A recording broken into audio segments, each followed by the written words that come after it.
Hello everyone, this is Sunita Chaudhary और हम पढ़ रहे हैं न्यूक्लियर फिजिक्स। आज का हमारा टॉपिक है रदरफोर्ड एल्फा स्कैटरिंग। जैसा हम देख चुके हैं कि रदरफोर्ड का जो एल्फा स्कैटरिंग एक्सपेरिमेंट था वो न्यूक्लियर फिजिक्स की हिस्ट्री में एक ब्रेक थ्रू था, जिसने एटम का एक नया मॉडल प्रपोज किया। इसका फॉर्मूला डिराइव करने से पहले जो इम्पोर्टेंट चीज़ हमें देखनी है, जैसा कि रदरफोर्ड ने एक्सपेरिमेंट के ऑब्जर्वेशन का थ्योरेटिकल एक्सप्रेशन देने के लिए कुछ पोस्टुलेट्स दी। जो अभिग्रहित थे वो इस प्रकार थे। सबसे पहला, जो एटम है उसके सेंटर में एक न्यूक्लियस होता है जिसके अंदर उसका सारा का सारा पॉजिटिव चार्ज और मोस्ट ऑफ द मास उसके अंदर रहता है। ये एटम का नया मॉडल था और ये रदरफोर्ड ने ये जो एक्सपेरिमेंट किया था, ये थॉमसन का जो मॉडल प्रपोज था उसकी इन्वेस्टिगेशन के लिए किया था। सेकेंड पोस्टुलेट क्या थी? एल्फा पार्टिकल का जो मास है that is much less then mass of nuclei of gold. यहाँ जो स्कैटरिंग हो रही है वो एल्फा पार्टिकल और गोल्ड के न्यूक्लियाई के बीच में हो रही है। जैसा कि हम देखते हैं किसी भी एटम का जो रिप्रेजेंटेशन है वो हम करते हैं ZXA, जहाँ X उसका सिंबल है, Z एटॉमिक नंबर है और A एटॉमिक मास नंबर है। गोल्ड के केस में उसका सिंबल होता है AU और उसका एटॉमिक नंबर है 79 और एटॉमिक मास नंबर है 197। तो यहाँ हम देखते हैं कि एल्फा का मास लगभग 4 यूनिट है, उसके कंपैरिजन में गोल्ड का मास 50 टाइम्स ज़्यादा है। इसलिए स्कैटरिंग में गोल्ड के न्यूक्लियाई में पोजीशन में किसी तरह का कोई चेंज नहीं होता। अब हम देखते हैं कि स्कैटरिंग में जब एल्फा पार्टिकल न्यूक्लियस से इंटरेक्शन करता है तो किस तरह का फोर्स लगता है। यहाँ जो फोर्स है वो कूलम रिपल्सिव इंटरेक्शन है न्यूक्लियस और एल्फा के बीच में, और इलेक्ट्रॉन से होने वाला इंटरेक्शन को उन्होंने इग्नोर किया। साथ ही न्यूक्लियस को और एल्फा पार्टिकल को पॉइंट लाइक माना गया क्योंकि उनका स्ट्रक्चर पता नहीं था, तो उसको इग्नोर किया गया। अब यहाँ देखिए, अब हमें देखना है कि जो फोर्स लग रहा है कूलम रिपल्सिव फोर्स, उसका फॉर्मूला क्या है। तो हम जानते हैं कि दो चार्जेस Q1 और Q2 जिनकी डिस्टेंस R है, उनके बीच में लगने वाला जो फोर्स है कूलम फोर्स, उसका फॉर्मूला होता है F=KQ1Q2/R²। यहाँ हमारा पहला चार्ज न्यूक्लियस, गोल्ड का न्यूक्लियस, तो उस पर चार्ज कितना होगा +ZE के बराबर। दूसरा पार्टिकल है एल्फा, जिसका चार्ज Q2 वो कितने के बराबर होगा +2E के बराबर। इससे हमारे पास फोर्स का फॉर्मूला आता है F=1/4πε0 2ZE²/R²। इसको हम देते हैं इक्वेशन नंबर 1। यहाँ जो ε0 है that is permittivity of free space. तो यहाँ हमें क्या दिखाई देता है, जब एल्फा पार्टिकल मूव करता है, न्यूक्लियस से इंटरेक्शन होता है, तो वो ओरिजिनल पाथ से डेविएट होकर एक हाइपरबोलिक पाथ में मूव करता है। फॉर्मूला डिराइव करने से पहले हमें कुछ इंपॉर्टेंट फैक्टर्स उनके बारे में जानना है। वो क्या क्या है? पहला है संघात प्राचल, जिसे B से रिप्रेजेंट करते हैं और उसको हम कहते हैं इम्पैक्ट पैरामीटर। दूसरा है प्रकीर्णन कोण, जिसे थीटा से रिप्रेजेंट किया है, उसको हम कहते हैं स्कैटरिंग एंगल। अब इनकी जो डेफिनेशन है इस डायग्राम से हम समझेंगे। यहाँ हम देख रहे हैं ये एल्फा पार्टिकल है जिसका मास m है, जो v वेलोसिटी से इस डायरेक्शन में मूव कर रहा है। उसका इनिशियल मोमेंटम p1 से रिप्रेजेंट किया गया। मान लीजिए यहाँ पर गोल्ड का न्यूक्लियाई अगर प्रेजेंट नहीं है तो एल्फा पार्टिकल अपने ओरिजिनल पाथ पे इस डायरेक्शन में आगे मूव करेगा। लेकिन न्यूक्लियस की प्रेजेंस होने के कारण जब एल्फा पार्टिकल p1 मोमेंटम से न्यूक्लियस की तरफ आ रहा है तो दोनों के बीच में लगने वाले कूलम रिपल्सिव फोर्स के कारण वो ओरिजिनल पाथ से डेविएट होकर दूसरी डायरेक्शन में p2 मोमेंटम के साथ चला जाता है। इस डायरेक्शन का ओरिजिनल डायरेक्शन से जो एंगल है दैट इज थीटा, ये स्कैटरिंग एंगल है। साथ ही जब एल्फा पार्टिकल मूव करता और मान लीजिए यहाँ न्यूक्लियस नहीं होता, किसी तरह का इंटरेक्शन नहीं होता, तो उस टाइम जब एल्फा पार्टिकल जा रहा है उसकी दिशा का न्यूक्लियस से जो क्लोजेस्ट डिस्टेंस है, परपेंडिकुलर डिस्टेंस, उसको हम इम्पैक्ट पैरामीटर कहते हैं। ठीक है, तो this is the definition. Closest distance from which the alpha particle passes when there is no interaction is there, that is called impact parameter.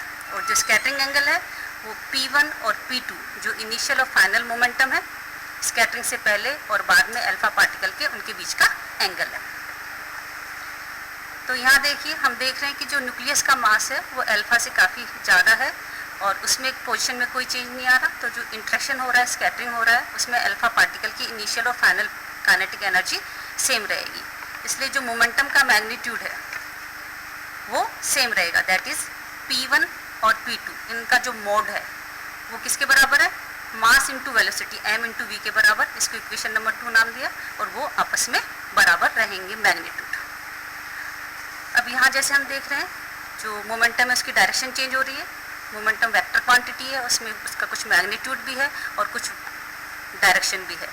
तो मैग्नीट्यूड सेम है लेकिन डायरेक्शन चेंज हो रही है, that is change in momentum वहाँ पर है, जिसको हम कैलकुलेट करना चाहेंगे। तो हमें ड्राइव करना है बी और थीटा के बीच में रिलेशन, मतलब इम्पैक्ट पैरामीटर और स्कैटरिंग एंगल आपस में कैसे डिपेंडेंट है।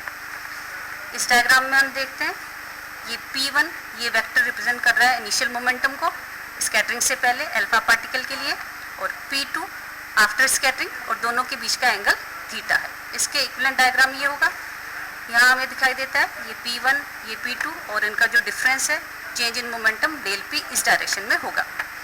अब क्योंकि जो P1 और P2 का मैग्नीट्यूड सेम है तो ये एक आइसोसेलेस ट्रायंगल है, इनके बीच का जो एंगल थीटा है इसका हाफ हो गया, ये परपेंडिकुलर ड्रॉ किया। इस ट्रायंगल में this is 90 degree, this is theta upon 2, तो ये वाला जो एंगल होगा वो होगा 1/2 पाई माइनस थीटा। ठीक है। नाउ जो स्कैटरिंग हो रही है उसमें अल्फा पार्टिकल के मोमेंटम में क्या चेंज हो रहा है, that we can calculate del P equals to P1 minus P2। इसी इक्वेशन का इसी के साथ डॉट प्रोडक्ट करके स्क्वायर रूट करते हैं तो अपने पास इक्वेशन आती है del P equals to under root this. P1 P2 जिसकी वैल्यू अपने को पता है m इंटू वी के बराबर है, वो यहाँ पुट करेंगे, जो कॉमन चीज़ है बाहर लेकर आए और अपने पास आ गया del P equals to this 1 minus cos theta by trigonometry कितने के बराबर होता है 2 into sine square theta upon 2, वो यहाँ पर पुट किया, इसको सॉल्व किया तो अपने पास आई ये equation number 3, that is del P equals to 2mv sine theta upon 2।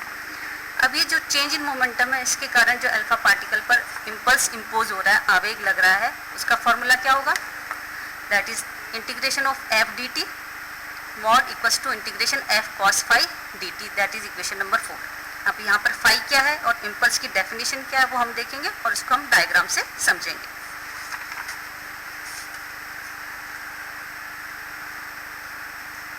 ये जो डायग्राम है इसमें कई सारे एंगल हैं जिनको हम समझ सकते हैं। अल्फा पार्टिकल इधर मूव कर रहा है, न्यूक्लियस की प्रेजेंस के कारण, कूलम रिपल्सिव फोर्स के कारण ये अपने ओरिजिनल पाथ से डेविएट होकर थीटा एंगल मेट करते हुए जाता है।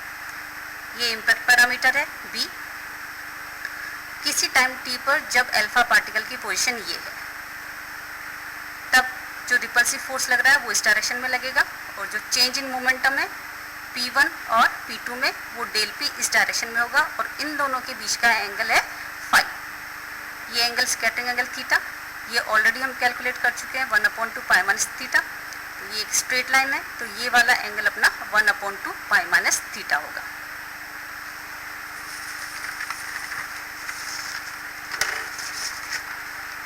अब देखिए हम बात कर रहे हैं इम्पल्स की, तो इम्पल्स की डेफिनेशन क्या होती है, impulse is integral of force over A time interval t for which it acts.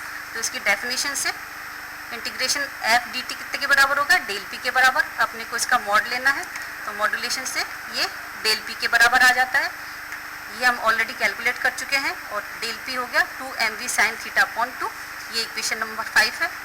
Equation number 5 में इक्वेशन नंबर 4 को यूज़ करने पर अपने पास ये इक्वेशन आती है 2mv sine theta upon 2 equals to integration f cos phi dt। Integration यहाँ पर with respect to time t है, जिसकी limit minus infinite to plus infinite है। नाउ इस इंटीग्रेशन को अपने को t की बजाय फाई में कन्वर्ट करना है, तो इसके लिए हम क्या करेंगे, dt को रिप्लेस करेंगे इससे। यहाँ ये जो चीज़ टर्म आ रही है इसका रेसिप्रोकल है d फाई अपॉन dt, जो कि ओमेगा है, ठीक है ना, अल्फा की कोणीय चाल, जिसको हम कैलकुलेट कर सकते हैं। ये इक्वेशन नंबर 7 को हम इक्वेशन नंबर 6 में पुट करते हैं, तो आपका जो इंटीग्रेशन है वो t की बजाय फाई में चेंज हो गया है, और उसकी लिमिट भी माइनस इनफाइनाइट से प्लस इनफाइनाइट की बजाय minus pi minus theta upon 2 से लेकर plus pi minus theta upon 2 में चेंज हो गई है। इस इक्वेशन में जो यहाँ पर dt अपॉन डी फाई है इसको हम कैलकुलेट करेंगे और यहाँ पर इसकी वैल्यू रिप्लेस करेंगे। इसके लिए हम देखते हैं यूज़ करेंगे angular momentum conservation to find out the omega. यहाँ पर हम देख रहे हैं अल्फा और न्यूक्लियस के बीच में कूलम फोर्स लग रहा है, जो कि एक सेंट्रल फोर्स है जिसमें कि एंगुलर मोमेंटम कंजर्व रहता है। तो इसके हिसाब से M R square omega constant होगा और उसकी वैल्यू होगी एम इंटू बी के बराबर। सॉल्व करेंगे तो ओमेगा की वैल्यू आ गई V B upon R square.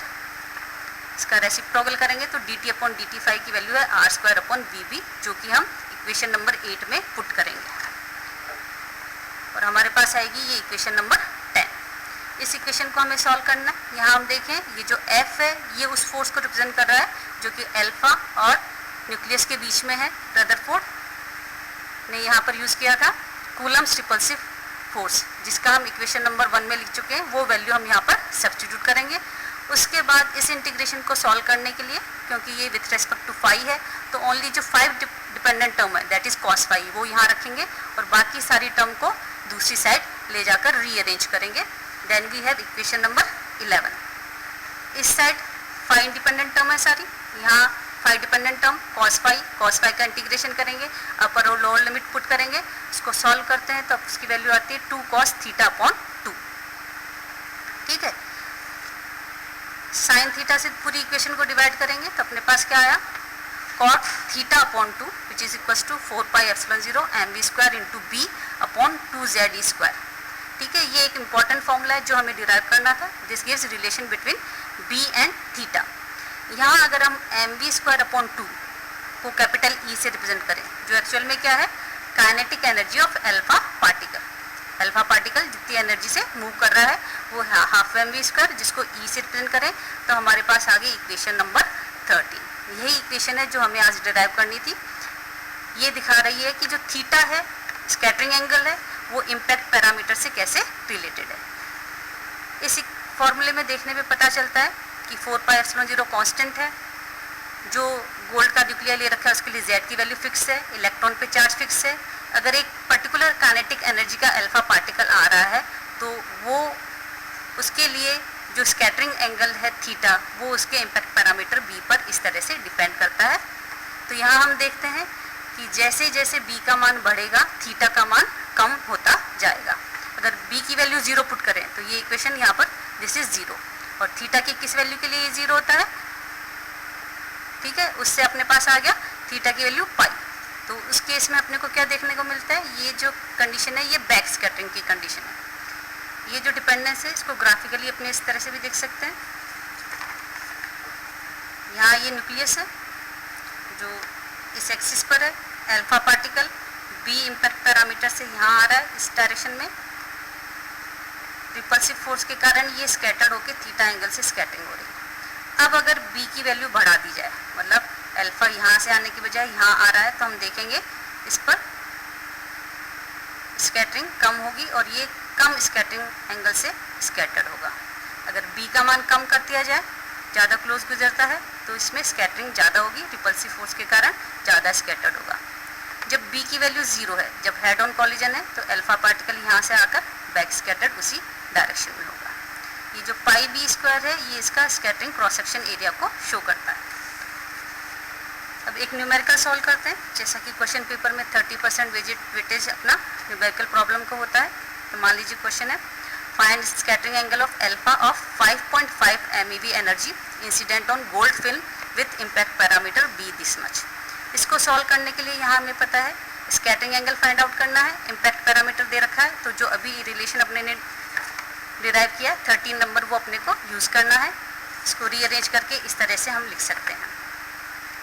जो जो गिवन है अपने को यहाँ पर क्या गोल्ड की थिन फिल्म है, तो गोल्ड का जो आपका न्यूक्लियाई है उसका एटॉमिक नंबर है 79, इलेक्ट्रॉन पे चार्ज 1.6 × 10⁻⁹ कूलम, के आपका कांस्टेंट है। इंपॉर्टेंट चीज़ जो यहाँ पर देखनी है वो ये energy of alpha particle, kinetic energy given है 5.5 MeV। यहाँ जो ये यूनिट है इलेक्ट्रॉन वोल्ट से इसको अपने को जूल में कन्वर्ट करना है।